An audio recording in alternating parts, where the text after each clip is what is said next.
آپ یوں ہی کہہ لیجیے کہ جو نفس ہے آپ کا وہ شیطان کے تابع ہے، نیکی کا جذبہ رحمان کے تابع ہے۔ تو جب ہم شیطان کے تابع ہونے لگتے ہیں تو رحمانیت ہمارے اندر جو اللہ نے رکھی وہ گرد آلود ہونے لگتی ہے، اس پر گرد کی تہیں جمنے لگتی ہیں اور شیطانیت مضبوط ہوتی چلی جاتی ہے۔ تو یوں ہم بری خواہشات کا شکار ہوتے چلے جاتے ہیں۔ اور جب ہم اپنے آپ کو مضبوط کر لیتے ہیں اور اپنی خواہشات کے ساتھ سامنے ڈٹ کے کھڑے ہو جاتے ہیں، اگر میرے نفس نے کہا کہ صاحب مجھے اس وقت کھانا کھانا ہے، پیسے جیب میں ہے نہیں، تو میں اس خواہش سے مجبور ہو کے آپ کی جیب کاٹ لیتا ہوں، تو میں نے ایک شیطانی کام کیا۔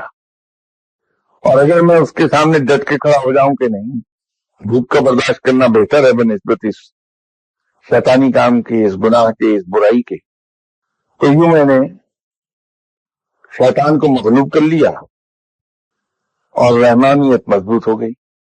اس کا ثواب میرے نامہ اعمال میں لکھ دیا گیا کہ میں نے ایک برائی کو لڑ کے دبا لیا۔ اس لیے اب تو میرا خیال ہے یہ کنفیوژن دور ہو گیا کہ ہم نفس کی مانتے رہیں کیونکہ وہ شیطان نہیں کہہ رہا، اور برائیاں سب کرتے چلے جائیں کیونکہ وہ تو ہمارے نفس نے کہا، شیطان نے تھوڑی کہا۔ اور جب شیطان کوئی کام کہہ دے تو اس سے لڑ پڑیں۔